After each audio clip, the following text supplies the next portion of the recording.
இனிமேட்டு சாலவே வேணாம். முடிஞ்சா ஒரு பிளவுஸ் கொடுங்க, நான் அக்கா கொடுத்துருவேன். என்ன தம்பி, ஓம் சக்தி பராசக்தி திமுக சிஎஸ்சி கத்திக்கிட்டு இருக்காங்க. ஹாய் தம்பி, யார பாத்து? ஏய் வட்டம், ஏய் பகுதி, இந்த வட்டம் பகுதி இந்த திமுக மாதிரி வார்த்தையை மாத்துங்கப்பா. மக்களுக்கே பிடிக்கிறது இல்ல இந்த மாதிரி வார்த்தையை. பேச்சு விட்டு இறங்கிட்டேன், நான் வந்து எஃப்ஐஆர் பண்றாங்க.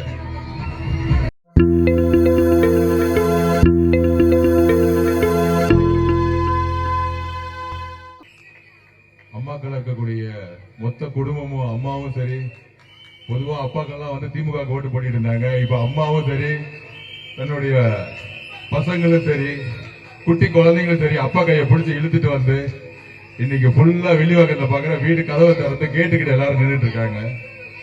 அதனாலதான் வர்றதுக்கு லேட் ஆயிடுச்சு. அது இல்லாம இங்க இருக்கக்கூடிய ஒவ்வொரு அம்மாக்கள், என்னுடைய தங்கைகள், ஃப்ரெண்ட்ஸ் எல்லோருக்கும் என்னுடைய வணக்கம்.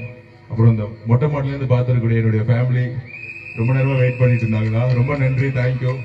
நீங்க பேசுறீங்களா? வந்து நான் மட்டும்தான் பாலிடிக்ஸ்ல கஷ்டப்படணுமா?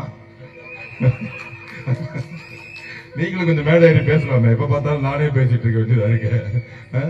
யாராச்சும் பேசுறீங்களா? தங்கம் காலையில இருந்து வந்து பேசுறீங்களா? பொதுவா நான் இன்னும் அரசியல்வாதிலாம் ஆகல. இப்பதான் வெள்ளை சட்டையை போட்டு விட்டாங்க. நானே கலர் சட்டையை போட்டு வர்றாங்க, விட மாட்டேங்கிறாங்க. ஒரு மாற்றத்தை உருவாக்குறதுக்காக எங்க அண்ணன் உங்க புள்ள விஜய் அண்ணன் கட்சியை ஆரம்பிச்சாரு. கட்சியை ஆரம்பிச்சது மிச்சம்தான்.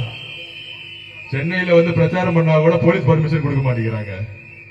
அந்த அளவிற்கு நம்ம பழைய முக ஸ்டாலின் அவருக்கு பயமா இருக்கு. சோ திருச்சியில பிரச்சாரம் முடிஞ்சிச்சு.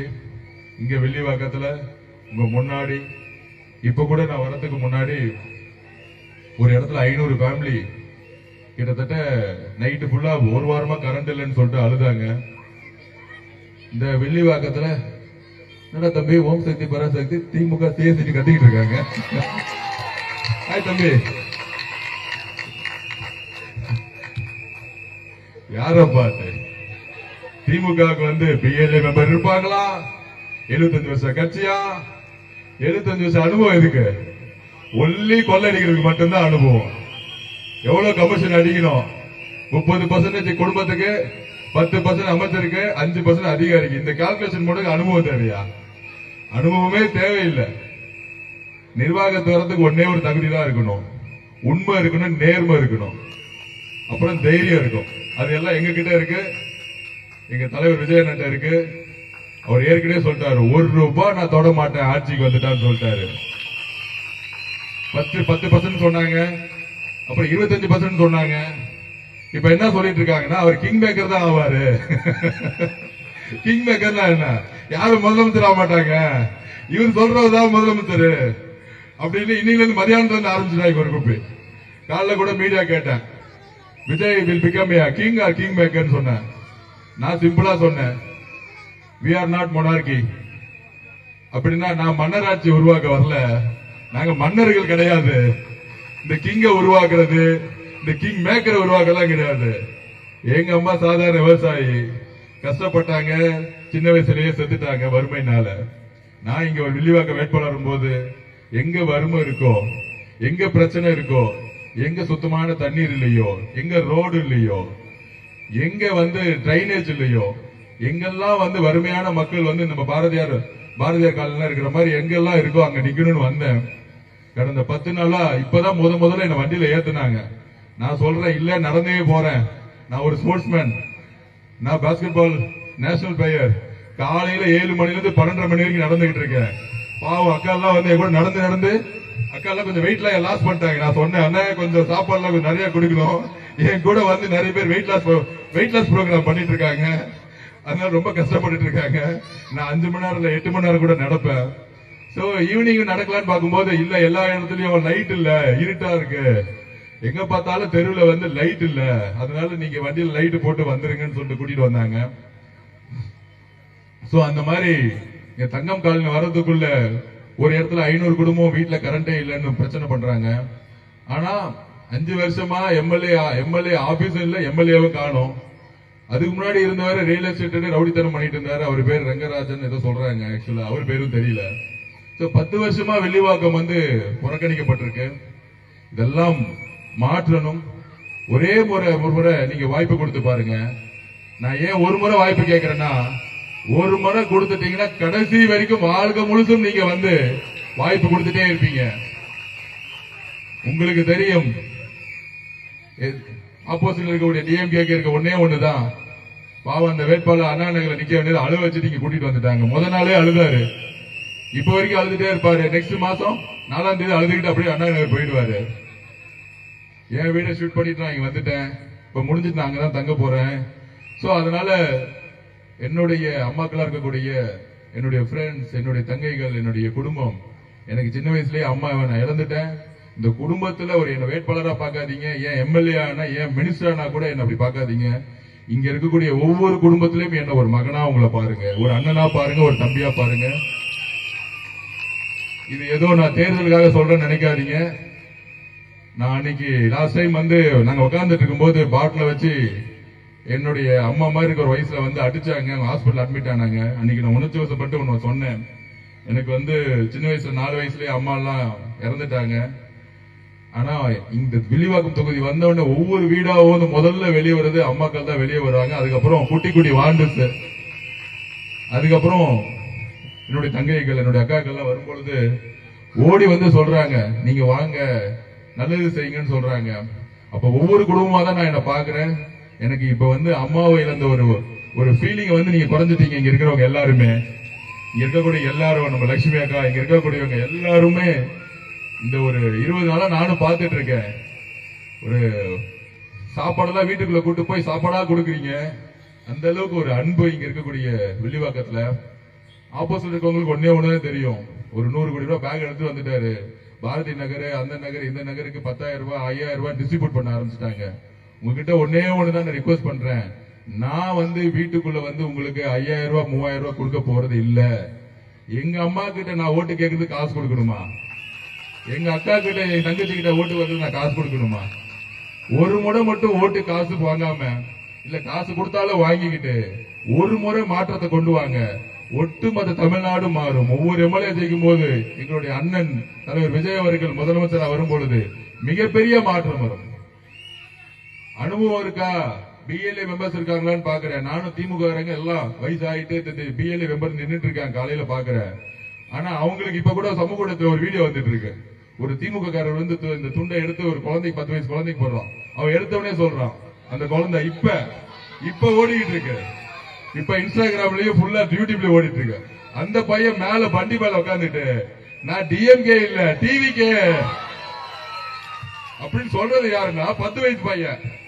அதுக்கு டிஎம்கே கவுன்சிலர் அவன்கிட்ட பேசுறாரு, நானும் நீனும் அரசியல பேசி போட்டி வச்சுக்கலாமான்னு கேட்க, அந்த பையன் நான் ரெடி என்கிறான். என்ன அரசியல் மாற்றம்! 10 வயசு பையன் அரசியல் பேசுற அளவுக்கு இன்னைக்கு எங்க தலைவர் விஜய் அண்ணா யோசிக்க வச்சிருக்காங்கன்னா சமூகத்துல எவ்வளவு பெரிய மாற்றம் இது. அரசியலே வேண்டாம், நம்ம உணவு பத்தி யோசிப்போம், உடைய பத்தி யோசிப்போம், நல்ல வீடை பத்தி யோசிப்போம். அதோட சேர்ந்து 4வது ஒண்ணு பத்தி யோசிக்கணும், நல்ல அரசியலை யோசிக்கணும். அப்படி நல்ல அரசியலை யோசிக்கலன்னா உணவு இருக்காது, துணிமணியும் கட்டிட்டு போயிடுவாங்க, இருக்கிற வீடு இடிச்சிருவாங்க, சத்யா நகர் மாதிரி. சோ இது 3த்துக்கு அடிப்படை என்னன்னா, நம்ம அரசியலை பத்தி பேசணும். நான் தவறு செய்திருந்தா கொஸ்டின் கேட்கணும். அதை வச்சு நான் நீங்க சொன்னீங்களே, தப்பு செஞ்சீங்களே அப்படின்னு எதிர்காலத்துல கொஸ்டின் கேட்கணும். அப்படி ஒரு அரசியலுடைய விழிப்புணர்ச்சி இந்த ஒரு வருஷமா தமிழ்நாடு முழுசும் உருவாயிருக்கு. இது ஜனநாயகத்துல மிகப்பெரிய ஒரு விஷயம், நல்ல விஷயம். குறிப்பா பெண்கள் இன்னைக்கு கொஸ்டின் கேட்கிறாங்க, நீ 5,000 ரூபாய் கொடுக்குற ஓகே, ஆனா நீங்க எந்த ஸ்கீம்ஸ் ஏன் டெலிவரி பண்ணல அப்படின்னு கேட்கிறாங்க. பெண்கள் பாதுகாப்புக்கு இல்ல. இன்னைக்கு நான் வரும்போது நிறைய தெருவில் சொல்றாங்க, நிறைய காலனிகள் எல்லாம் சொல்றாங்க, என் பெண்கள் ரோட்ல ஒரு 10 மணிக்கு மேல ஒரு ஆபீஸ் போயிட்டு தெருவில் நடந்து வர முடியல, எங்க பார்த்தாலும் இருட்டா இருக்கு, ஒரு லைட்டு கூட போடல, சிசிடிவி கேமரா எந்த தெருவிலுமே இல்ல.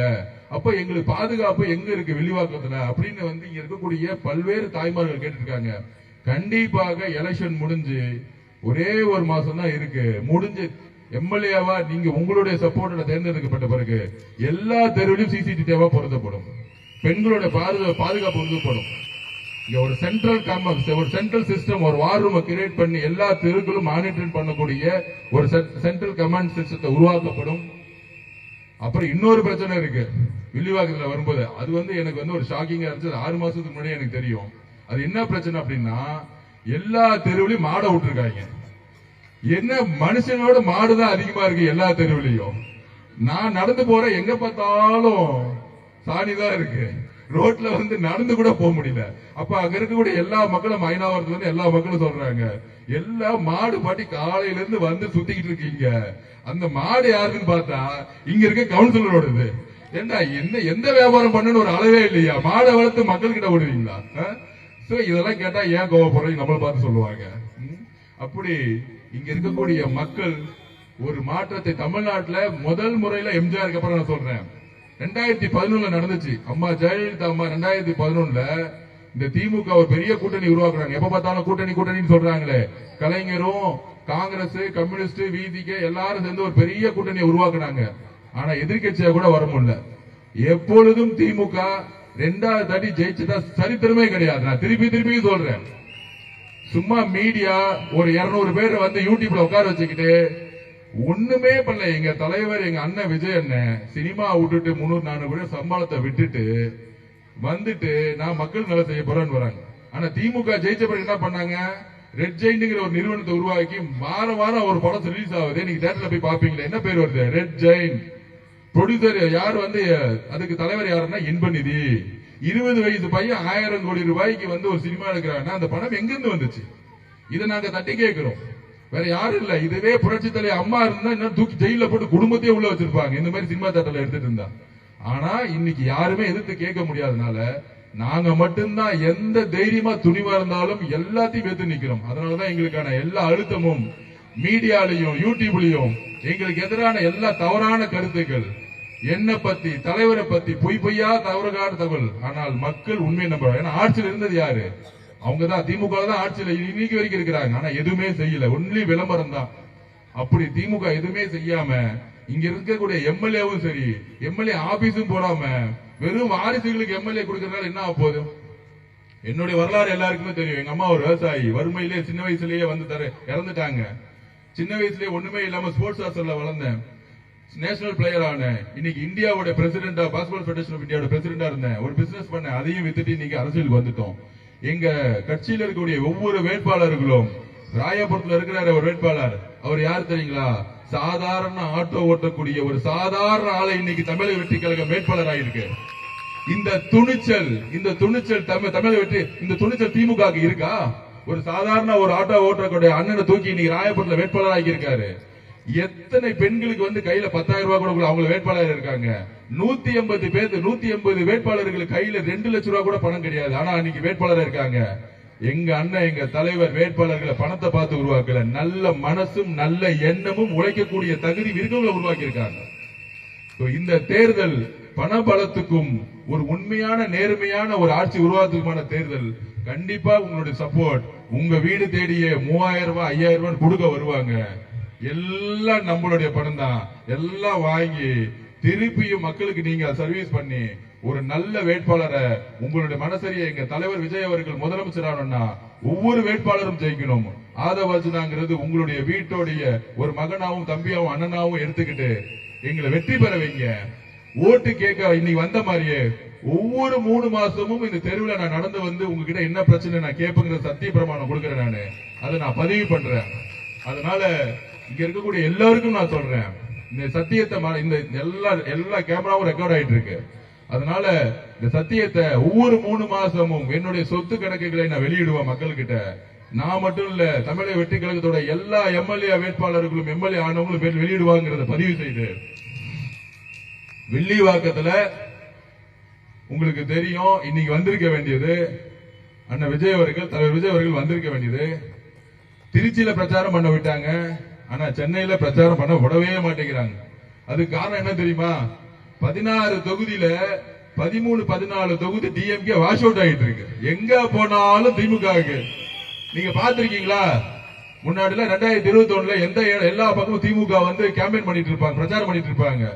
ஆர்கே நகர்ல யார் வேட்பாளர்னு தெரியல, கொளத்தூர்ல முதலமைச்சர் ஸ்டாலின் வரவே இல்லை. நம்ம பிரச்சாரம் பண்ணிட்டு இருந்து எல்லா இடத்திலையுமே திமுக வேட்பாளர்கள் எங்க இருக்காங்கன்னே தெரியல. அந்த அளவிற்கு தமிழக வெற்றி கழகத்துடைய வேட்பாளர்கள் பின்னாடி மக்கள் அணியணியா சொல்லிட்டு இருக்காங்க.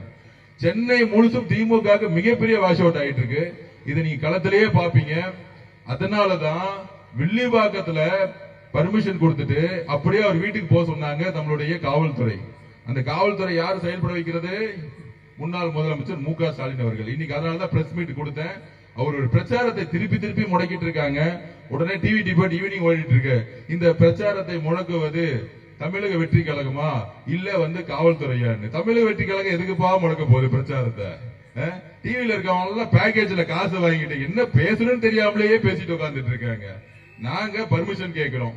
லெட்டர் கொடுத்தாங்க. என்ன கொடுத்தாங்க? வில்லிவாக்கத்துக்கு காலையில 12 to 1 கொடுத்தாங்க. டி நகருக்கு நாங்க கேட்ட பர்மிஷன் 2 to 6. ஏன்னா இங்க இருந்து போகக்கூடிய டைம் ஆயிடும் அப்படின்னு 1 மணி நேரம் பர்மிஷன் கொடுத்து போயிடுவோம். 2 to 6 பர்மிஷன் கொடுத்துட்டு 1 மணி நேரத்துல அதை கேன்சல் பண்ணிட்டு திடீர்னு 2 to 3 சும்மா 1 மணி நேரம் பேரு கொடுத்துட்டு போயிட்டாங்க. ஏன்னா எங்க மேல பழி சொல்லணும்ல, அதிகமான கூட்டம் வந்துச்சுன்னா திருப்பி கரூர் மாதிரி ஒரு பிரச்சனையை உருவாக்கணும்ல. இதுதான் திமுக இன்னைக்கும் காவல்துறை வச்சு செயல்பட்டு இருக்கு. எங்களுடைய இங்க இருக்கக்கூடிய ஒவ்வொரு குடும்பத்திற்கும் நான் வாக்குறுதி கொடுக்கிறேன். இங்க இருக்கக்கூடிய கழிவு நீர் பிரச்சனையா இருக்கட்டும், டிரைனேஜ் இஷ்யூவா இருக்கட்டும், குடிக்க தண்ணி குழாயில கூட வீட்டுல வரல, வாழ்க்கை ஃபுல்லா கேன் வாட்டர் வாங்கி வாங்கி வாங்கி காசு போடுன்னு நினைக்கிறேன். ஒவ்வொரு இடத்துலயும் ஒவ்வொரு பிரச்சனை இருந்திருக்கு.